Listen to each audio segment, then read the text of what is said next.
മാന്യപ്രേക്ഷകർക്ക് നമസ്കാരം. നമ്മുടെ രാജ്യം പഹൽഗാം ഭീകരാക്രമണം നടത്തിയവർക്ക് നേരെ, ഇസ്ലാമിസ്റ്റ് ഭീകരവാദികൾക്ക് നേരെ, പാകിസ്ഥാന് നേരെ ശക്തമായിട്ടുള്ളൊരു തിരിച്ചടി കൊടുത്ത് മണിക്കൂറുകൾ പിന്നിടുമ്പോഴേക്ക് നമ്മുടെ കേരളത്തിൽ നിന്ന്, സിനിമാ മേഖലയിൽ നിന്ന് ഒരു നടി പരസ്യമായിട്ട് നമ്മുടെ സൈനിക നീക്കത്തെ എതിർത്തുകൊണ്ട് രംഗത്ത് എത്തിയിട്ടുണ്ട്.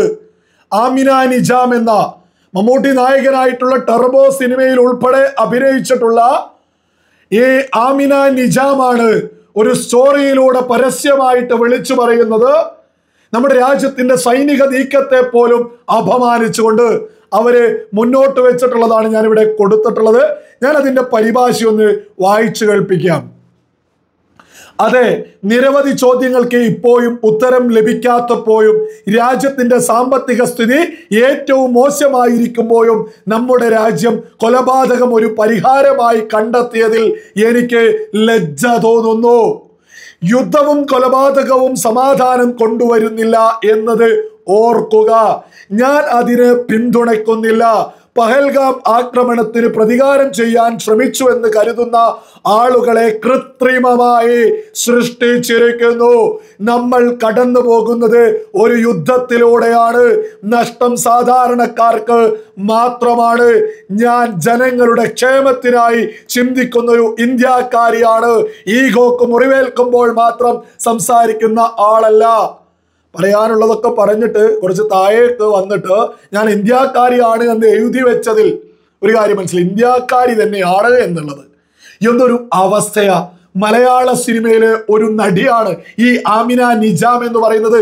ഈ ആമിനയൊക്കെ എങ്ങനെയാണ് നമ്മുടെ രാജ്യത്ത് നിന്നുകൊണ്ട് നമ്മുടെ രാജ്യത്തെ സൈനിക നീക്കത്തെ അപമാനിച്ചുകൊണ്ട് ഇങ്ങനെ രംഗത്ത് വരുന്നത്? ഇത് മാത്രമൊന്നല്ല, മറ്റൊരു പോസ്റ്റ് ഉണ്ടായിരുന്നു. അതായത് പാക് തീവ്രവാദികളൊക്കെ നമ്മുടെ രാജ്യത്തിനെതിരെ നിരന്തരം പ്രചരിപ്പിക്കുന്ന ഒരു വാർത്തയുണ്ട്. നമ്മൾ തിരിച്ചടിച്ചതിന് ശേഷം നമ്മുടെ സൈന്യം ഈ പാകിസ്ഥാനിലെ സാധാരണക്കാരെ ആക്രമിച്ചോ എന്ന രീതിയിൽ അത്തരത്തിൽ പ്രചരിപ്പിച്ച ഒരു പാക് തീവ്രവാദിയുടെ അല്ലെങ്കിൽ പാക് അനുകൂലിയുടെ ഒരു പോസ്റ്റ് പോലും ഈ പറയുന്ന സിനിമാ നടി ഷെയർ ചെയ്തിട്ടുണ്ടായിരുന്നു സ്റ്റോറിയിൽ. അത് ഇതിനോടകം തന്നെ മുക്കിയിട്ടുണ്ട്. എന്നിട്ട് അതിനുശേഷം എഴുതിയിട്ടുണ്ട്, ഒരു ക്ഷമ പറച്ചിലുണ്ട്. ഞാൻ അതും കൂടി ഒന്ന് വായിച്ചു കേൾപ്പിക്കാം. പാക് പൗരന്മാരെ കൊല്ലുന്നതിനെ കുറിച്ചൊരു അഭിഭാഷകൻ പറഞ്ഞ ഒരു കഥ ഞാൻ പോസ്റ്റ് ചെയ്തിരുന്നു. പക്ഷേ ആക്രമണത്തിൽ ഒരു സാധാരണക്കാരനും ഉൾപ്പെട്ടിട്ടില്ലെന്ന് ഔദ്യോഗിക വിശദീകരണം ലഭിച്ചയുടനെ ഞാൻ ആ കഥ പിൻവലിച്ചു. അതിന് ഞാൻ ക്ഷമ ചോദിക്കുന്നു. ഒരു സ്ഥിരീകരണവുമില്ലാതെ പാക് അനുകൂല തീവ്രവാദികൾ പ്രചരിപ്പിച്ച ഒരു വാർത്തയൊക്കെ എങ്ങനെയാണ് നമ്മുടെ മലയാള സിനിമയിലെ ഒരു നടി സ്റ്റോറി ആക്കിയിട്ട് പൊതുസമൂഹത്തിലേക്ക് വെക്കുക? നമ്മുടെ സൈനികർ ചരിത്രത്തിൽ എന്തെങ്കിലും സാധാരണക്കാരെ ആക്രമിച്ചിട്ടുണ്ടോ? അത് മോദി ഭരിക്കുക, അത് കോൺഗ്രസ് ഭരിക്കുക എന്നല്ല പറയുന്നത്. നമ്മുടെ രാജ്യത്തിന്റെ സൈന്യം ഏതെങ്കിലും സാധാരണക്കാരെ ആക്രമിച്ചിട്ടുണ്ടോ? നിങ്ങളൊന്ന് ആലോചിച്ച് നോക്കൂ. നമ്മുടെ സൈനികര് സാധാരണക്കാരെ ആക്രമിച്ചു എന്ന് ഒരു പാക് അനുകൂല ഹാൻഡിലിൽ നിന്ന് വരുന്ന വാർത്ത ഒരു മലയാള സിനിമാ നടി പരസ്യമായിട്ട് മുന്നോട്ട് വെക്കുക. അതേതായാലും മുക്കിയിട്ടുണ്ട്, എന്നിട്ടൊരു ക്ഷമയും പറഞ്ഞിട്ടുണ്ട്. പക്ഷെ ഇതിനെ പഹൽഗാം ഭീകരാക്രമണത്തിന് കൊടുത്ത തിരിച്ചടിയൊന്നും ഒരിക്കലും അംഗീകരിക്കില്ല എന്നൊക്കെ ഈ ആമിന വിളിച്ചു പറഞ്ഞത് അവിടെ തന്നെ കിടക്കുന്നുണ്ട്. ഈ സമയം വരെ ആ സ്റ്റോറി ഡിലീറ്റുമാക്കിയിട്ടില്ല. നമ്മുടെ കേരളത്തിൽ പാക് അനുകൂല ഈ ഒരു സ്റ്റോറി എങ്ങനെയാണ് ആളുകൾക്ക് ചെയ്യാൻ സാധിക്കുന്നത്? നമ്മളൊക്കെ തന്നെ മനസ്സിലാക്കണം. കഴിഞ്ഞ രാത്രിയിൽ പോലും നമ്മുടെ രാജ്യാതിർത്തിയിലേക്ക് JF-17 ചൈന നിർമ്മിച്ച് പാകിസ്ഥാന് കൊടുത്ത JF-17 യുദ്ധവിമാനം നമ്മുടെ രാജ്യാതിർത്തിയിലേക്ക് എത്തിയിട്ടുണ്ട്.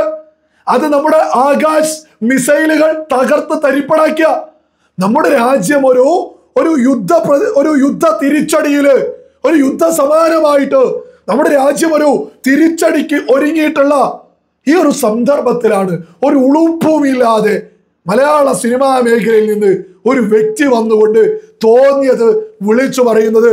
ഇതൊരിക്കലും ബോധമുള്ള ഒരു മലയാളിക്കും അംഗീകരിക്കാൻ സാധിക്കില്ല. നമ്മുടെ രാജ്യം സാമ്പത്തിക പ്രതിസന്ധിയിലാണ് എന്നൊക്കെ ഇവർ എന്ത് കണക്ക് വെച്ചിട്ടാ വിളിച്ചു പറയുന്നത്? ഇവിടെ ഒരു കൂട്ടരുണ്ട്, സാമ്പത്തികമായിട്ട് നമ്മുടേക്കാൾ മികച്ചതാണ് പാകിസ്ഥാൻ എന്ന് പറഞ്ഞു നടക്കുന്നത്. അവരുടെ കണക്കനുസരിച്ചാണോ ഈ പോസ്റ്റ് ഒക്കെ തയ്യാറാക്കുന്നത്? ഇവര് പറഞ്ഞല്ലോ, നമ്മൾ തിരിച്ചടിക്കരുത്, നമ്മൾ കൊലക്ക് മറുപടി കൊടുക്കരുത്, അതിൽ ലജ്ജിക്കുന്നു എന്നൊക്കെ പറയുന്നുണ്ടല്ലോ. ഈ ഇസ്ലാമിസ്റ്റ് ഭീകരവാദികൾക്കെതിരെ നമ്മൾ ശക്തമായിട്ട് തിരിച്ചടിച്ചിട്ടില്ലെങ്കിൽ നമ്മുടെ രാജ്യം കുട്ടിച്ചോറാവും. അത് വെറുതെ പറയല്ല, അത്തരം ഒരുപാട് ഉദാഹരണങ്ങൾ ഇന്ന് ലോകത്തുണ്ട്. ഇറാൻ ഒന്ന് എടുത്തു നോക്കണം. ലോകത്തെ ഉന്നതമായ സംസ്കാരമായിട്ടുള്ള പേർഷ്യൻ സംസ്കാരത്തിൽ ജീവിക്കുന്ന ജനതയായിരുന്നു ഇറാനിൽ ഉണ്ടായിരുന്നത്. ഇസ്ലാമിസ്റ്റ് തീവ്രവാദികള് ഇറാന്റെ ഭരണം പിടിച്ചെടുത്തതോടുകൂടിയിട്ട് ഇറാനിൽ സ്വാതന്ത്ര്യമില്ലാത്ത രീതിയിലാണ് ജനത ഇപ്പോ മുന്നോട്ട് പോകുന്നത്. കൃത്യമായിട്ട് സമയത്ത് തിരിച്ചടി കൊടുക്കാത്തത് കൊണ്ട് ഇറാൻ ജനത അനുഭവിക്കുക. ലബനാനിലെ അവസ്ഥ എന്താ? അതായത് മിഡിൽ ഈസ്റ്റിലെ പാരീസ് എന്നായിരുന്നു ഈ ലബനാൻ അറിയപ്പെട്ടിരുന്നത്. മാത്രമല്ല സഞ്ചാരികളുടെ പറുദീസ, അതേപോലെ തന്നെ എഡ്യൂക്കേഷൻ മേഖലയിൽ ഉന്നതിയില് ഇന്നൊരു സഞ്ചാരിക്ക് ലബനാനിലേക്ക് പോവാൻ സാധിക്കൂ, ഒരു സമാധാനത്തിൽ ഒരു ചായ കുടിക്കാൻ സാധിക്കൂ. ഈ പറയുന്ന ലബനാനില് ഇസ്ലാമിസ്റ്റ് ഭീകരവാദികൾ ഹിസ്ബുള്ളയൊക്കെ അവിടെ വലിയ രീതിയിൽ ആ രാജ്യത്തെ തന്നെ കൂട്ടിച്ചോറാക്കി കഴിഞ്ഞു. ഒരു ക്രിസ്ത്യൻ ഭൂരിപക്ഷ രാജ്യമായിരുന്നു. സമയത്ത് തിരിച്ചടിക്കാത്തത് കൊണ്ട് ലബനാൻ കൂട്ടിച്ചോറായത്. അത്തരത്തിലുള്ള ഒരു രാജ്യമൊക്കെ ആവാനാണോ ഇത്തരം ആളുകൾ തിരിച്ചടി പാടില്ല, ലജ്ജിക്കുന്നു എന്നൊക്കെ ഉളുപ്പില്ലാതെ ഇവിടെ വിളിച്ച് പറയുന്നത്? ഇതെങ്ങനെയാണ് നമ്മുടെ രാജ്യത്തുള്ള ഒരു പൗരന് എങ്ങനെയാണ് ഇത്തരത്തിലൊക്കെ നമ്മുടെ രാജ്യത്തോട് കൂറുള്ള ഒരാൾക്കും ഇത്തരം ഒരു പോസ്റ്റുമായിട്ട് രംഗത്ത് വരാൻ സാധിക്കില്ല? നമ്മളൊക്കെ സമാധാനത്തിൽ നമ്മുടെ വീടുകളിൽ കിടന്നുറങ്ങുമ്പോൾ നമ്മുടെ സൈന്യം നമുക്ക് വേണ്ടിയിട്ട് അതിർത്തിയിൽ കാവല. ഇസ്ലാമിസ്റ്റ് ഭീകരരുടെ നേതൃത്വത്തില്, പാകിസ്ഥാന്റെ നേതൃത്വത്തില് നമ്മുടെ രാജ്യാതിർത്തിയിലേക്ക് യുദ്ധവിമാനങ്ങൾ വരുന്നുണ്ട്. നമ്മുടെ സൈനികർ, ധീര സൈനികർ നമ്മുടെ രാജ്യാതിർത്തിയില് നെഞ്ചും വിരിച്ച് നിൽക്കുന്നത് കൊണ്ട് ഞാനും നിങ്ങളൊക്കെ ഇവിടെ സമാധാനത്തിൽ ജീവിക്കുന്നത്. എന്നിട്ട് ആ സൗകര്യത്തില്, അതായത് നമ്മുടെ സൈനികർ ഒരുക്കുന്ന സുരക്ഷയില്, നമ്മുടെ അധികാരികള്, നമ്മുടെ സർക്കാർ സംവിധാനങ്ങൾ ഒരുക്കുന്ന സുരക്ഷയില് ഇവിടെ കുത്തിയിരുന്നു കൊണ്ട് തോന്നിയത് വിളിച്ചു പറയാ, ഒരു ഉളുപ്പമില്ലാതെ. അതും മലയാള സിനിമാ മേഖലയിൽ നിന്ന്. ഇതൊന്നും ഒരിക്കലും ഒരു പൗരനും, ഈ രാജ്യത്തെ സ്നേഹിക്കുന്ന ഒരു ഭാരതീയനും ഒരിക്കലും പൊറുക്കാനാകാത്തത് തന്നെയാണ് ഈ ആമിനെയൊക്കെ തന്റെ സ്റ്റോറിയായിട്ട് തന്റെ ഇൻസ്റ്റഗ്രാമിലൂടെ പങ്കുവെച്ചിട്ടുള്ളത്. ഇതൊരു രാഷ്ട്രീയം നോക്കി നിൽക്കേണ്ട സമയമല്ല. ഇത് ജാതി മത ഭേദമന്യേ, രാഷ്ട്രീയ ഭേദമന്യേ നമ്മുടെ കേന്ദ്ര സർക്കാരിന് നമ്മൾ പൂർണ്ണ പിന്തുണ കൊടുക്കേണ്ട ഒരു സാഹചര്യമാണ് നമ്മുടെ രാജ്യത്തിപ്പോ ഉള്ളത്.